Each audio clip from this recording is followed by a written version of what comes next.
اللہ اللہ اللہ اللہ نحمده ونصلي على رسوله الكريم اما بعد اعوذ باللہ من الشیطان الرجیم بسم اللہ الرحمن الرحیم ولو اننا نزلنا الیہم الملائکۃ وکلمہم الموتى وحشرنا علیہم کل شیء قبلا ما كانوا ليؤمنوا الا ان يشاء اللہ ولكن اکثرهم یجہلون۔ صدق اللہ العظیم۔ محترم ناظرین و سامعین، آج کی نشست میں ہم پارہ نمبر 8 کا خلاصہ پڑھیں گے۔ پارہ نمبر 8 کی ابتدا اللہ رب العزت نے کی ہے مشرکین کی ہٹ ڈرمی سے۔ اصل میں مشرکین نبی کریم صلی اللہ علیہ وسلم سے مطالبہ یہ کرتے تھے کہ ہمیں حسی معجزات جو ہیں وہ دکھاؤ، جو ہمیں ہمارے سامنے نظر آئیں۔ تو اللہ رب العزت نے وہ بتا دیا کہ اے پیغمبر آپ پریشان نہ ہوں، آپ کی حقانیت کے لیے جتنے معجزات ضروری تھے وہ آ چکے ہیں، کیونکہ جتنے بھی انبیاء نبی کریم صلی اللہ علیہ وسلم سے پہلے گزرے ہیں ان سب میں سے سب سے زیادہ جو معجزات ہیں وہ نبی کریم صلی اللہ علیہ وسلم کی ذات پہ اللہ رب العزت نے اتارے ہیں۔ تو اس میں سے سب سے بڑا معجزہ قرآن پاک ہے، لیکن جب وہ اس کو بھی نہیں مانتے تو آپ پھر ان باتوں پہ توجہ نہ دیں۔ اور دوسری بات یہ بھی تھی کہ اگر ان کا فرمائشی معجزہ آپ مانگتے ہو تو وہ اتر جائے گا، جیسے حضرت صالح علیہ السلام پہ آیا، حضرت عیسیٰ علیہ السلام پہ آیا، لیکن اگر اس کے بعد انہوں نے بات نہ مانی تو پھر ان پہ عذاب نازل ہوگا۔ تو اللہ کے نبی اپنی امت پہ عذاب کو برداشت نہیں کرتے تھے، اس لیے اللہ رب العزت نے اللہ کے نبی کو تسلی دی کہ اگر مردے بھی قبروں سے اٹھ کر ان سے باتیں کرنا شروع کر دیں گے پھر بھی یہ اسلام قبول نہیں کریں گے۔ اسی طرح اللہ رب العزت نے فرمایا آگے وَكَذَلِكَ جَعَلْنَا لِكُلِّ نَبِيٍّ عَدُوًّا شَيَاطِينَ الْإِنسِ، کہ آپ پریشان نہ ہوں، ہمیشہ جب بھی پہلے بھی انبیاء آئے ہیں تو ان کے قوموں نے جو جن ہیں ان کے انسان نما جن ہیں انہوں نے ان کو پریشان کیا ہے۔ تو آپ کی قوم میں سے جو مشرکین ہیں، یہ جو منافقین ہیں، یہ آپ کی قوم کے جن ہیں، آپ پریشان نہ ہوں، یہ آپ کو پریشان کرنے کے لیے ایسی باتیں کرتے ہیں۔ اس طرح آگے اللہ رب العزت نے وَإِن تُطِعْ أَكْثَرَ مَن فِي الْأَرْضِ اس میں بتایا کہ اکثریت جو ہے وہ ہمیشہ سچ پہ نہیں ہوتی، یعنی جو مغرب کی جو تہذیب ہے اس کی یہاں پہ نفی سمجھ لیں آپ کہ ہمیشہ یہ کا کوئی قانون یا ضابطہ نہیں ہے کہ جس پہ بہت زیادہ لوگ جمع ہو جائیں تو وہ سچی بات ہوگی، ایسا نہیں ہے، بلکہ بس اوقات ایسا بھی ہوتا ہے کہ لوگوں کی اکثریت جو ہے وہ جھوٹ پہ یا غلط کام پہ جمع ہو جاتی ہے۔ اس طرح آگے اللہ رب العزت نے ذبح کا طریقہ بتا دیا کہ جس پہ اللہ کا نام نہ لیا جائے، جس جانور کو ذبح کرنا ہے، جو حلال جانور ہیں ان کو ذبح کرنا ہے تو اگر اللہ کا نام نہیں لیا تو پھر اس کا کھانا مسلمان کے لیے جائز نہیں ہے۔ اس طرح آگے اللہ رب العزت نے فرما دیا کہ مومن اور کافر کی مثال دی اللہ نے اس بارے میں کہ اومن کان میتن فاحییناہ وجعلنا لہ نورا، کہ اللہ رب العزت نے مومن کی مثال دی زندہ شخص کے طرح، اور جو کافر ہے اس کی مثال اللہ رب العزت نے دی کہ ایسے جیسے مردار ہے، اس کا کوئی عمل، کوئی بھی اس کا چیز وہ کوئی معنی نہیں رکھتی۔ اس طرح اگر آگے اللہ رب العزت نے ہدایت کی ایک علامت کو ذکر کر دیا کہ فَمَن يُرِدِ اللَّهُ أَن يَهْدِيَهُ يَشْرَحْ صَدْرَهُ لِلْإِسْلَامِ، کہ اللہ رب العزت جس کے لیے ہدایت کو پسند کرتے ہیں تو اس کو اسلام کی جو تشریحات ہیں اس کی سمجھ آنا شروع ہو جاتی ہے۔ یہ بہت بڑی نعمت ہے کہ دعا ہے کہ اللہ رب العزت ہر مومن کو، ہر مسلمان کو یہ نعمت سے نواز دے، کیونکہ جب جس کے ساتھ اللہ احسان والا یا نعمت والا معاملہ کرتے ہیں تو اسی کو اسلام کی سمجھ آنا شروع ہوتی ہے، ورنہ انسان اس پہ اعتراضات یا اس کو توفیق ہی نہیں ملتی کہ وہ اس کی سمجھ کی طرف آ سکے۔ اسی طرح آگے اللہ رب العزت نے فرمایا کہ یا معاشر الجن والانس، کہ محشر میں جو سوال و جواب ہوں گے اس کے بارے میں اللہ رب العزت نے یہاں پہ تفصیلاً ان کا ذکر فرما دیا۔ اسی طرح آگے اگر ہم دیکھتے ہیں اس پارہ کے اندر تو مشرکین کے جو عقائد باطل ہیں جانوروں کے حوالے سے، کیونکہ یہ سورہ انعام چل رہی ہے تو اس کے اندر مشرکین کے جو عقائد باطل ہیں جانوروں کے حوالے سے، کیوں ان میں 2-3 قسم کی بری خصلتیں پائی جاتی تھی۔ پہلی خصلت تو یہ پائی جاتی تھی کہ وہ غیر اللہ کے نام پہ جانوروں کو ذبح کرتے تھے، یا اسی طرح اگر انہوں نے کوئی جانور رکھا ہے اس میں انہوں نے ایک حصہ اللہ کے نام کا رکھا ہوا ہے اور کچھ اپنے مجاوروں کے اور جو پیشوا ہیں جو بت ہیں ان کے ناموں کا، جو بتوں کے نام کا ہوتا تھا اس کو اپنے پیشواؤں کو، اپنے جو مذہبی ان کے حلقے سے تعلق رکھنے والے تھے ان میں تقسیم کرتے۔ تو اس طرح کی جو خرابیاں ہیں نا جانوروں کے حوالے سے، تو وہ اللہ رب العزت نے اس بارے میں تفصیل کے ساتھ ذکر کر دی کہ یہ جو تمہاری جاہلانہ رسمیں ہیں ان کو چھوڑ دو، بلکہ انسان بن کے جن جن جانوروں کو اللہ نے حلال کیا ہے اور جس طرح حلال کیا ہے ویسے ہی تم ان کو اپناؤ۔ اسی طرح اس پارے کے اندر ہم دیکھتے ہیں تو پہلے اللہ رب العزت نے اپنی نعمتوں کو شمار کروایا کہ اللہ نے وَهُوَ الَّذِي أَنشَأَ جَنَّاتٍ مَّعْرُوشَاتٍ، کہ اللہ رب العزت نے تمہارے لیے باغات پیدا کیے، کھجوریں، انگور، اللہ نے نعمتیں شمار کروائی۔ اس کے بعد اللہ رب العزت نے عشر کا حکم بیان کر دیا کہ وَآتَوْا حَقَّهُ يَوْمَ حَصَادِهِ، کہ جس دن تمہارے ہاتھ یہ فصل آئے، جس طرح مال کی زکوٰۃ ہوتی ہے اسی طرح جو زرعی پیداوار ہے اس کی زکوٰۃ عشر ہے، تو اس کو بھی ادا کیا کرو۔ اس طرح آگے اللہ رب العزت نے ثمانیۃ ازواج من الضأن اثنین، اللہ رب العزت نے مشرکین کی تردید فرما دی کہ 8 قسم کے جو جانور ہیں ان کو اللہ نے حلال کیا ہے، تو لہذا ان میں تم ان کے کچھ اعضاء کو یا کچھ حصے کو یا ان کو حرام نہ کہو، جیسے اس میں بھیڑ ہے، بکری ہے، اسی طرح اس میں اونٹ ہے اور گائے اور بھینس ہے، ان کی مذکر بھی حلال ہے اور ان کی مؤنث بھی حلال ہے۔ اسی طرح آگے ہم دیکھتے ہیں تو اللہ رب العزت نے فرمایا قُل لَا أَجِدُ فِي مَا أُوحِيَ إِلَيَّ مُحَرَّمًا عَلَىٰ طَاعِمٍ يَطْعَمُهُ، یہ بھی مشرکین کی ایک بری عادت تھی کہ وہ یہ کرتے تھے کہ جو چیز اللہ رب العزت نے حلال کی ہوئی ہے اس کو حرام کر دیتے تھے، اور جو اللہ نے حرام کیا اس کو حلال سمجھتے ہوئے کھاتے تھے۔ تو اللہ رب العزت نے یہ منع کیا کہ ایسا نہ کرو، بلکہ جو جو چیزیں خنزیر کا گوشت ہے، دم مسفوح ہے، بہنے والا خون ہے، تو مردار ہے، ان کو تم اپنے لیے حلال مت سمجھو۔ آگے ہم دیکھتے ہیں اس پارے کے اندر تو اللہ رب العزت نے شریعت اسلامیہ کی جو 10 بنیادی چیزیں ہیں، بنیادی چیزوں میں سے 10 چیزوں کو اللہ رب العزت نے ذکر کیا، اور ان کا تعلق کیونکہ اسلام جو ہے وہ امر اور نہی کا نام ہے۔ پہلے بھی بتایا جا چکا ہے کہ کامل مومن بننے کے لیے جہاں پر اس کے عقائد کا درست ہونا ضروری ہے، وہاں پہ اس شخص کو امر کا یعنی جو اچھے کام ہیں ان کے کہنے کا، اور جو نواہی ہیں ان سے روکنے کا بھی اس کو پابند بنایا گیا ہے۔ تو اس میں اس آیت مبارکہ کے اندر جب ہم دیکھتے ہیں قُلْ تَعَالَوْا أَتْلُ مَا حَرَّمَ رَبُّكُمْ عَلَيْكُمْ، تو اس میں اللہ رب العزت نے 10 وہ بنیادی چیزوں کو ذکر کیا ہے۔ پہلی چیز جو اللہ نے ذکر کی ہے وہ یہ ہے کہ ما حرم ربکم، جو اللہ نے تم پہ حرام کر دیا نا اس کو اپنے اوپر حلال نہ سمجھو بلکہ اس کو حرام ہی جانو۔ اس طرح دوسری چیز اللہ نے بتائی کہ اللہ تشرکوا بہ شیئا، اللہ کے ساتھ کسی کو شریک نہ ٹھہراؤ، کیونکہ شرک جو ہے ایسی موذی بیماری ہے کہ جس کی بخشش اور مغفرت اللہ کے ہاں نہیں ہے۔ اس طرح وبالوالدین احسانا، کہ والدین کے ساتھ احسان والا معاملہ کرو۔ والدین کے ساتھ احسان کیا ہوگا کہ اپنے قول، فعل اور عمل کے ساتھ کوئی ایسی تکلیف نہیں دینی والدین کو جس پہ ان کو برا لگے۔ اس طرح ولا تقتلوا اولادکم من املاق، کہ غربت کے ڈر سے، بھوک کے ڈر سے اپنی اولاد کو قتل نہیں کرنا۔ تو آج کے دور میں اگر کوئی عورت اگر اپنا حمل ضائع کرواتی ہے تو مفسر فرماتے ہیں وہ بھی اسی تشریح میں آئے گی کہ وہ یہ سوچے کہ میرا خاوند اس کو کیسے پالے گا، اس کے خرچے کیسے پورے کرے گا۔ تو اللہ رب العزت نے بتا دیا کہ یہ تمہاری ذمہ داری نہیں ہے بلکہ نحن نرزقکم، ہم تمہیں بھی رزق دیتے ہیں وإیاہم، اور ان کو بھی رزق دیں گے، اس لیے یہ پریشان ہو کے حمل کو ضائع کروانا یہ ٹھیک ہے نہیں ہے۔ اس طرح آگے فرمایا کہ ولا تقربوا الفواحش، بنیادی چیزوں میں سے ایک یہ بھی ہے کہ بے حیائی اور ہر قسم کے برے کام کی طرف نہیں جانا، چاہے وہ بے حیائی ظاہراً ہو یا چھپ کے ہو، واضح ہو یا چھپ کے ہو، بے حیائی کے کاموں میں نہیں پڑنا۔ اس طرح آگے فرمایا کہ ولا تقتلوا النفس التي حرم اللہ، جو بے گناہ شخص ہے اس کو قتل نہیں کرنا۔ قتل و قتال والا معاملہ جو ہے نا بے گناہ افراد پر ان پہ نہیں کرنا۔ اسی طرح ولا تقربوا مال الیتیم، یہ بتا دیا کہ یتیم کے مال کو ناحق طریقے سے آپ نے نہیں کھانا، بلکہ جو احسن طریقہ اللہ نے دیا ہے، آپ کو بھتیجے یا بانجے ملتے ہیں تو ان کی تربیت اس لحاظ سے کرنی جیسے آپ اپنے بچوں کی کرتے ہیں۔ اس طرح آگے اللہ رب نے ذکر کیا وَأَوْفُوا الْكَيْلَ وَالْمِيزَانَ بِالْقِسْطِ، کہ ناپ تول میں کمی بیشی نہیں کرنی۔ اگر تجارت میں بیٹھے ہو، جو آپ کے معاہدات معاملات طے ہوئے ہیں ان کو ویسے ہی جس طرح طے کیے ہیں ویسے ہی ان کو نبھانا ہے۔ اس طرح اگر اللہ رب نے فرمایا کہ فَعْدِلُوا، عدل و انصاف والا کام کرنا ہے، دوستی دشمنی کو نہیں دیکھنا بلکہ جو عدل کا کام ہے، جو انصاف کا کام ہے ویسے ہی آپ نے فیصلہ کرنا ہے۔ اس طرح فرمایا کہ وَبِعَهْدِ اللَّهِ أَوْفُوا، اللہ کے وعدوں کو پورا کرنا ہے، جو اللہ کے ساتھ ہم نے ایگریمنٹس کیے ہوئے ان کو پورا نبھانا ہے ہم نے۔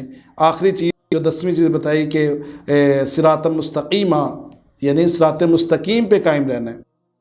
اسی پہ چلنا ہے۔ تو صراط مستقیم یہی ہے کہ جو اللہ اور اس کے رسول کے بتائے ہوئے احکامات اور طریقے ہیں ان کے مطابق اپنی زندگی کو بسر کریں گے تو یہی ہمارے صراط مستقیم کہلائے گی۔ اسی طرح اس صورت کے آخر میں اللہ رب العزت نے فرمایا کہ من جاء بالحسنۃ فلہ عشر امثالھا، یہ اللہ رب العزت کا رحم ہے اور کرم ہے امت محمدیہ علیہ السلام پر کہ اللہ رب العزت نے اگر کوئی آدمی نیکی کا ارادہ کرتا ہے تو اس کے لیے ایک نیکی لکھ دی جاتی ہے، اگر وہ اس کو کر لیتا ہے تو اس کے بدلے میں اس کو 10 نیکیاں ملتی ہیں۔ لیکن اگر کوئی شخص برائی کا ارادہ کرتا ہے جب تک وہ کر نہیں لیتا تو اس وقت تک لکھا نہیں جاتا، لیکن جب لکھا بھی جاتا ہے تو وہ 1 لکھی جاتی ہے، 10 نہیں لکھی جاتی۔ یہ بھی امت محمدیہ صلی اللہ علیہ وسلم پر اللہ رب العزت کا رحم اور کرم ہے۔ اس طرح اللہ رب العزت نے یہاں پہ فرمایا قل ان صلاتی و نسکی و محیای و مماتی للہ رب العالمین، کیا نبی ان لوگوں سے کہہ دیجئے کہ میری نماز، میری قربانی، میرا زندہ رہنا، میرا مرنا، یہ سب کا سب اللہ تعالیٰ کا ہے۔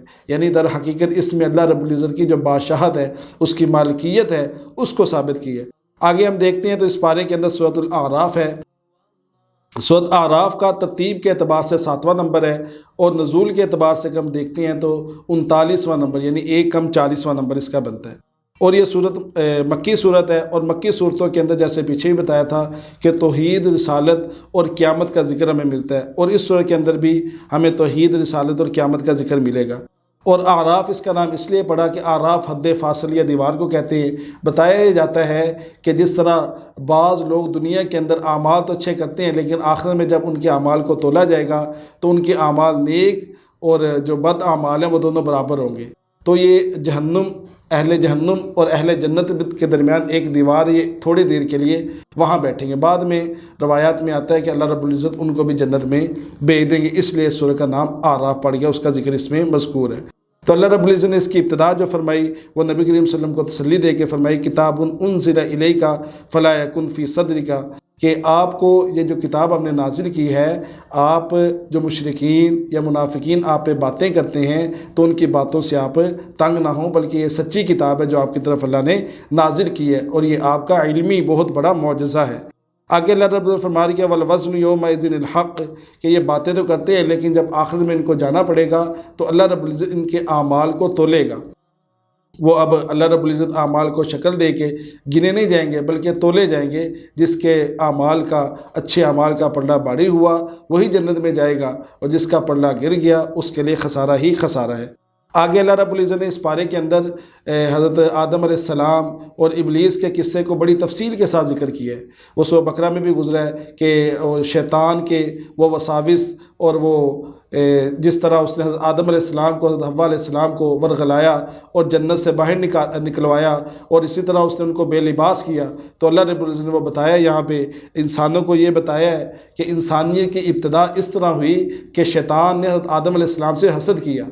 کیونکہ شیطان جو تھا یہ بہت بڑا عابد تھا، کیونکہ عابد بھی تھا، عالم بھی تھا، عالم اتنا بڑا تھا کہ اسے فرشتوں کا استاد کہا جاتا تھا، اور عارف بھی تھا، یعنی اس قدر اللہ کی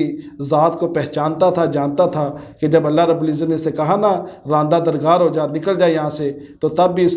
اس کو پتہ تھا کہ اللہ رب العزت کی معافی کا دروازہ بند نہیں ہوا، تب بھی یہ معافی مانگ رہا ہے۔ تو اس سے یہ سمجھ آیا یہ عارف بھی بہت بڑا تھا۔ تو یہاں پہ حضرت مولانا اشرف تھانوی رحمۃ اللہ علیہ ایک بات بتاتے ہیں کہ شیطان کا جو معاملہ تھا نا یہاں پہ، اس میں 3 عینیں تھیں، ایک عین نہیں تھی۔ وہ 3 عینیں یہ تھی کہ وہ عالم بھی بہت بڑا تھا، عابد بھی بہت بڑا تھا، اور عارف بھی بہت بڑا تھا، لیکن جو چوتھی عین تھی وہ اس میں نہیں تھی، وہ ہے عشق کی عین۔ عشق کی عین جو ہے نا، عشق جو ہے نا وہ توجیحات اور اسی طرح علتیں اور مصلحتیں نہیں پوچھتی، بلکہ جب عشق ہو جائے تو پھر وہ اس ذات پر، محبوب کی ذات پر مر مٹنے کا نام ہوتا ہے۔ اسی طرح علامہ اشرف علی تھانوی رحمۃ اللہ علیہ فرماتے ہیں کہ عشق کے بغیر نہ تو علم فائدہ دیتا ہے، نہ ہی عمل فائدہ دیتا ہے، اور نہ ہی معرفت فائدہ دیتی ہے۔ تو لہذا اس عشق سے مراد جو ہے نا وہ یقین ہے، اللہ رب العزت کی ذات پہ کامل یقین ہونا، وہ اس عشق سے مراد ہے۔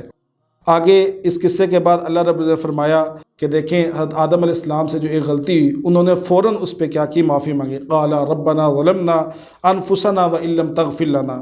تو یہ ایک کلیہ بتا دیا اللہ رب العزت نے کہ اگر غلطی ہو جائے اس پہ نادم ہو کے فوری معافی مانگ لیں، یہ انبیاء کا شیوہ ہے، اور اگر غلطی ہوئی اس پہ ڈٹ جانا یہ شیطان کا شیوہ ہے۔ شیطان وہاں پہ ڈٹ گیا، اور اللہ رب العزت اس میں تنبیہ بھی فرمائی کہ یہ شیطان تمہارا ازلی دشمن ہے، لہذا تم نے اس سے بچ کے رہنا ہے۔ اسی طرح اللہ رب العزت نے آگے فرمایا یا بنی آدم قد انزلنا علیکم لباسا یواری۔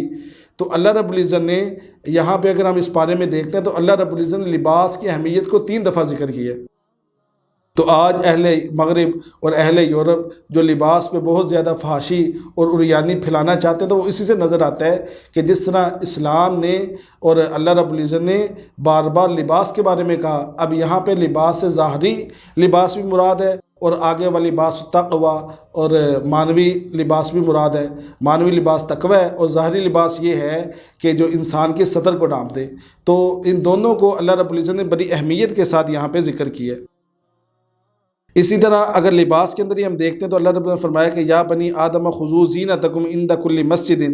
یعنی لباس اختیار کرنے کا اللہ رب العزت نے حکم دیا، کیونکہ یہ بھی مشرکوں کی ایک رسم تھی کہ وہ بیت اللہ کا طواف کرتے تھے ننگے ہو کر، اور ان کا کہنا یہ تھا کہ ہمارا باوجدار اس طرح کرتے تھے۔ تو اللہ رب العزت نے ان کی اس رسم کو ختم کیا کہ نہیں، ایسا نہیں ہے، بلکہ اللہ نے جو زینت کی چیزیں تمہیں دی ہیں ان کو بروئے کار اور استعمال میں لا کے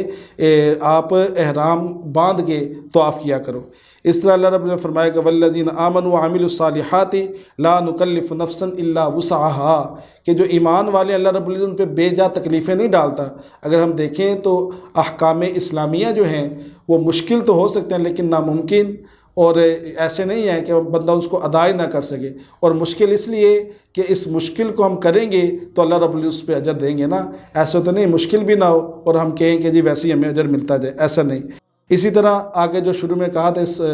سورت کے شروع میں وَنَادَى أَصْحَابُ الْجَنَّةِ وَأَصْحَابُ النَّارِ، کہ یہاں پہ اصحاب اعراف کا ذکر ہے۔ وہ پہلے بتایا کہ ان کے اعمال برابر ہوں گے نیکی اور بدی کے، تو ان کو درمیان میں بٹھایا جائے گا اہل جنت اور اہل جہنم، اور وہاں پہ جو ان کا مکالمہ ہوگا وہ بھی اللہ رب العزت نے اس پارے کے اندر ذکر کیا ہے۔ اسی طرح اگر ہم دیکھتے ہیں تو اللہ رب العزت نے آگے فرمایا ان ربکم اللہ الذی خلق السماوات والارض فی 6 ایام، یہ اللہ رب العزت نے توحید پہ دلائل دیے ہیں یہاں پہ کہ اللہ رب العزت نے کس طرح اس زمین کو بنایا، کس طرح دن اور رات کو، یہ سارا اس میں آپ کو اللہ کی توحید بھی، کیونکہ یہ مکی صورت ہے، اللہ کی توحید اور رسالت اور قیامت کا ذکر آپ کو کثرت سے ملے گا۔ اسی طرح آگے ہم دیکھتے ہیں تو اس پارے کے آخر میں لقد ارسلنا نوحا الی قومہ، اللہ رب العزت نے 5 انبیاء کے قصوں کو ذکر کیا ہے،